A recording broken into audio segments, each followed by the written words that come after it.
नमस्कार दोस्तों। आज की हमारी कहानी है जंगल का रहस्य। तो चलिए कहानी को शुरू करते हैं। तुम लोगों ने मुझे यहाँ क्यों बुलाया? जिस पर वो दोनों अपना सिर नए में हिलाते हुए अनिल से कहता है, हमने तुझे नहीं बुलाया बल्कि तुम तीनों ने मुझे लेटर भेजा था। जिस पर अनिल कहता है, मैंने कोई लेटर नहीं भेजा किसी को, बल्कि तुम तीनों ने ही मुझे यहाँ बुलाने के लिए लेटर लिखा था और इस जगह का नाम भी। दोनों हैरान थे। मतलब तूने लेटर नहीं लिखा? एक एक कर तीनों एक दूसरे से सवाल करते हैं, जिस पर तीनों का एक ही जवाब था, नहीं। और इस वक्त वो सोच रहे थे कि चंदू ने ये शैतानी की होगी, लेकिन ये बस उनकी एक सोच थी। यह कन्फर्म नहीं था कि सच में चंदू ने उन तीनों को लेटर लिखा था।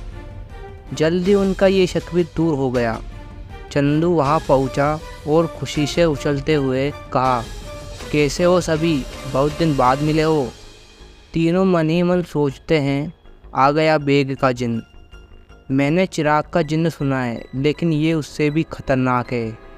ये तो कभी बेग का राज बताता ही नहीं। चंद्र को देखते ही सभी को उसके बेग की याद आ गई थी।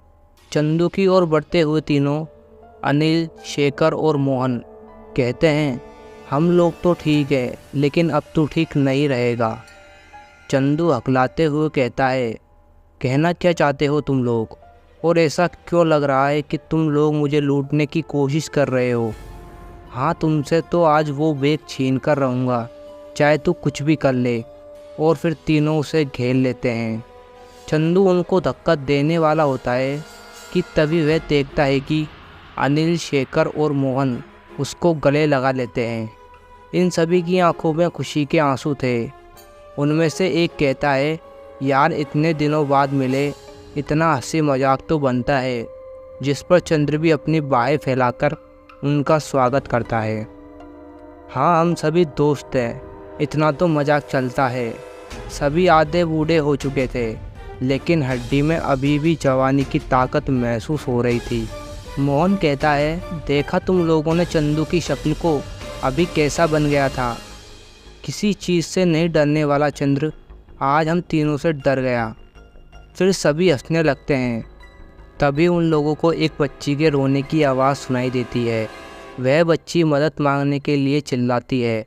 उन लोगों को अंदाज़ा हो जाता है कि कोई बच्ची मुसीबत में है। मोहन जंगल में जाने वाला होता है उस बच्ची को बचाने के लिए, लेकिन चंदू उसे रोक लेता है और उससे कहता है, मैंने गांव वालों से सुना है कि ये जंगल अजीब है, यहाँ जाने वाला वापस नहीं लौटता। और सुना है कि इस जंगल से ऐसी आवाज़ें अक्सर सुनाई देती है। जिस पर मोहन कहता है, मुझे भी पता है, लेकिन अभी किसी को हमारी मदद की ज़रूरत है और हम लोग उसको बचा सकते हैं अभी। और ये जंगल कोई अजीब नहीं है, मैं अभी जाता हूँ और उसे बचा के आता हूँ।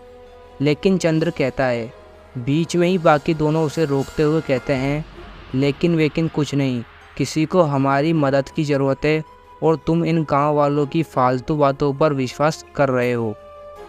चंद्र उन सबको रोकना चाह रहा था, लेकिन कोई भी उसकी बात मानने वाला नहीं था, जिसकी वजह से वह कहता है, ठीक है, लेकिन हम सभी साथ जाएंगे। पता नहीं अंदर क्या हो सकता है, इसलिए साथ ही चलेंगे। इस बात से सभी सहमत थे।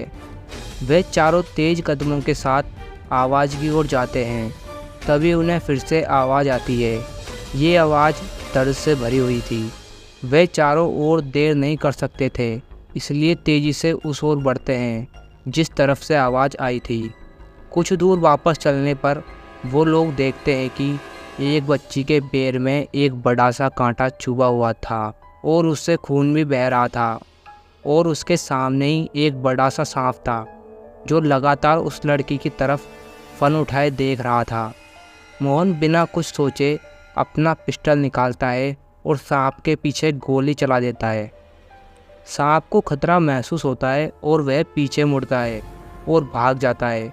वो चारों उसके पास जाते हैं और उसे अपने साथ गांव में ले जाते हैं, ताकि पता चल सके कि वह गांव के किसी आदमी की बच्ची तो नहीं थी, क्योंकि वह लड़की बेहोश हो चुकी थी। लेकिन गांव के लोग साफ नकार देते हैं कि वह इस गांव की बच्ची है। और सिर्फ यही नहीं, उन्होंने ये बात मानने से भी इनकार कर दिया था कि ये उनके आसपास के गांव की थी। उस बच्ची को देखकर गांव वालों को खतरे की बू आ रही थी। उन लोगों को अब शंका हो रही थी उन चारों बाहरी लोगों पर।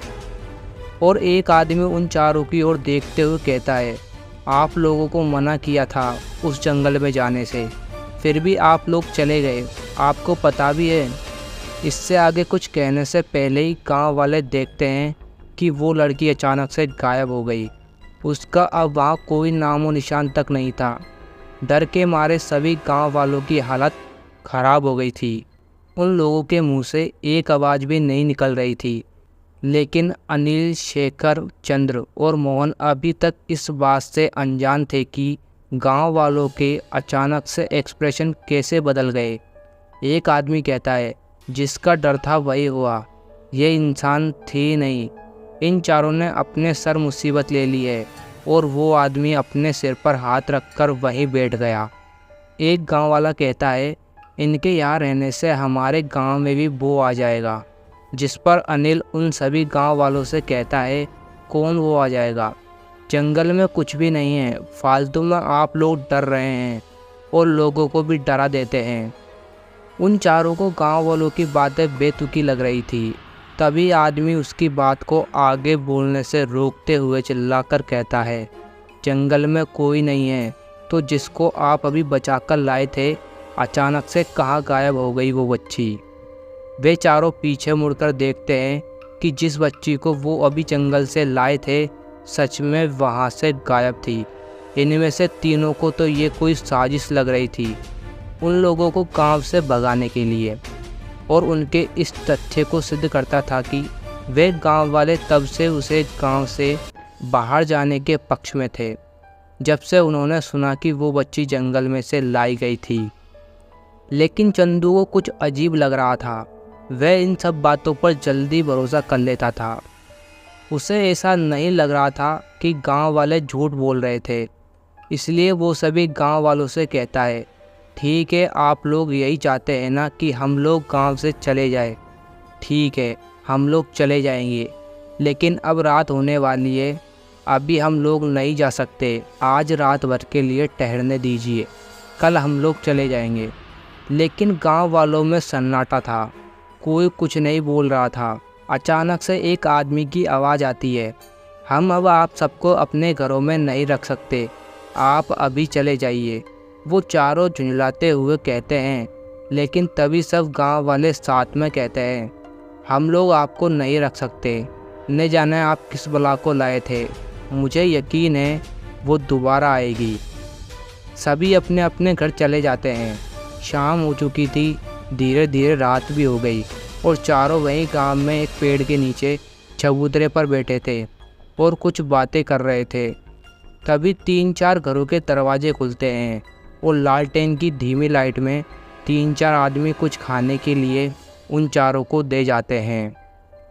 रात बीत चुकी थी, लेकिन जब उन लोगों की नींद खुली तो वे सभी उसी जंगल के पास थे और चंदू घायल अवस्था में पड़ा था। लेकिन इससे पहले कि वे लोग कुछ समझे, वे चारों अचानक से जंगल में किसी के द्वारा खींच लिए जाते हैं और चारों के मुंह से एक जोरदार चीख निकल जाती है। फिर अगले ही पल जंगल में ही कहीं गायब हो जाते हैं। उनकी चीख और उसके साथ में ही वो चारों दोस्त। क्या हुआ चारों दोस्तों के साथ? 40 साल बाद कुछ कमांडो रत्नापुर के जंगल के बाहर तैनात थे। कुछ लोगों की टीम जंगल के रहस्यों को सुलझाने की कोशिश कर रही थी। वो लोग करीबन 7 से 8 आदमी थे, जिसमें 2 लड़की थी और 5 लड़के, और उनके साथ ही थे कुछ कमांडो उनकी रक्षा के लिए। जंगल के बाहर ही वो 7 लोग एक कैंप में बैठकर उस बारे में डिस्कशन कर रहे थे, जो चीज़ अब तक इस जंगल के बारे में उनके हाथ में लगी थी। जब वो पिछले दिन जंगल में गए थे तो उन्हें एक अजीब सा आदमी मिला था, जो एक पेड़ से टिक कर बैठा था और शायद से वो बेहोश था। इसलिए उन लोगों ने उस आदमी की मदद की और उसका इलाज सिटी हॉस्पिटल में चल रहा था। एक लड़की पेन को अपने मुंह में रखते हुए कहती है, और वे सभी इस बात से एग्री करते हैं कि अजीब बात है, जितना बड़ा जंगल था उस हिसाब से यहाँ बहुत सारे जंगली जानवर होने चाहिए थे। लेकिन जंगल के बहुत अंदर तक जाने पर भी उन्हें एक भी जानवर नहीं दिखा था। और उन्हें कुछ मिला था तो वो आदमी जिसके दाढ़ी वाल एकदम बड़े बड़े थे और उसका शरीर सूख चुका था। ऐसा लग रहा था मानो उसे कई सालों से खाना नहीं मिला था। उस आदमी के पास वही बैग मौजूद था जिसे चंदू हमेशा साथ रखता था। आज अंतिम दिन था और आज भी उनके हाथ इस जंगल के बारे में कोई खास जानकारी नहीं लगी थी। अभी वो सब बातें ही कर रहे थे कि उनकी फ़ोन की रिंग बज उठती है। उन लोगों के लीडर ने फ़ोन उठाया है जिसका नाम था चंद्र। ये सिटी हॉस्पिटल से फ़ोन था। उस आदमी के पास एक इंस्पेक्टर बैठा था और ये फ़ोन कॉल उसी ने की थी। पूछताछ के दौरान पता चला कि उस आदमी की दिमागी कंडीशन ठीक नहीं थी। वो जब से होश में आया था वो एक ही बात बड़बड़ाई जा रहा था। अनिल और शेखर को जंगल खा गया। उस आदमी ने ज़ोर से डॉक्टर का गला पकड़ रखा था। उस आदमी का शरीर पतला हो चुका था, लेकिन उसके पंजों के पकड़ के कारण डॉक्टर का दम घुटा जा रहा था। वह बचाने के लिए चिल्ला तक नहीं पा रहा था। लेकिन फिर अचानक से रूम में इंस्पेक्टर एंटर होता है और उस आदमी के हाथ को डॉक्टर के गर्दन से हटाता है। उस आदमी की ताकत के सामने इंस्पेक्टर भी कमज़ोर पड़ गया था। बड़ी मुश्किल से उसने डॉक्टर को बचाया था, नहीं तो आज डॉक्टर का काम तमाम था। इंस्पेक्टर हाँफते हुए चंद्र को बता रहा था, लगता है उनके साथ बहुत बुरा हुआ है। एक बात बताओ, उस आदमी के बारे में कुछ पता चला? कौन है, कहाँ का रहने वाला है, वो इस जंगल में कैसे पहुँचा? चंद्र पूछता है। अनिल, शेखर और चंद्र, शायद से ये तीन नाम कुछ हिंट दे सके। ये कौन थे? ऐसा लग रहा है कि ये नाम इसके दोस्तों के थे जिनके साथ जंगल में कुछ बुरा हुआ। आदमी अपने सामने आने वाले हर व्यक्ति को समझ लेता है, जिसकी वजह से उस आदमी ने डॉक्टर को भी अपना दोषी समझ लिया था। फिलहाल इसे बेहोश कर दिया गया है। जैसे ही इसको होश आता है पता करने की कोशिश करते हैं। तब तक आप गांव वालों से पूछिए कि क्या कोई इस आदमी को पहचानता है। इस बात का काफ़ी चांस है कि ये उसी गांव का कोई हो सकता है। इंस्पेक्टर ये कहकर कॉल डिस्कनेक्ट कर देता है। अब अपना ध्यान रखना, जैसे ही मुझे पता चलता है मैं दोबारा फ़ोन करता हूँ। तो दोस्तों, आपको ये कहानी कैसी लगी कमेंट में ज़रूर बताएं और ऐसी मज़ेदार कहानी देखने के लिए हमारे चैनल को सब्सक्राइब